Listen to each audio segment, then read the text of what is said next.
Friends, present ఇప్పుడు నాకు నిజంగా అసలు నా మనసుకి ఏమనిపిస్తుందో అది మీకైతే చెప్తా ఉన్నానండి.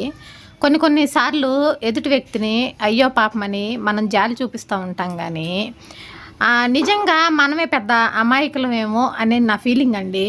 ఎందుకంటే అయ్యో పాపం అనే కాడిగా మనం ఆగిపోతున్నాం కానీ ఎదుటి వ్యక్తి అవసరానికి ఎలా ఉంటున్నారు, అవసరం తీరిన తర్వాత ఎలా ఉంటున్నారు అనేది మనం గ్రహించుకోవాలండి.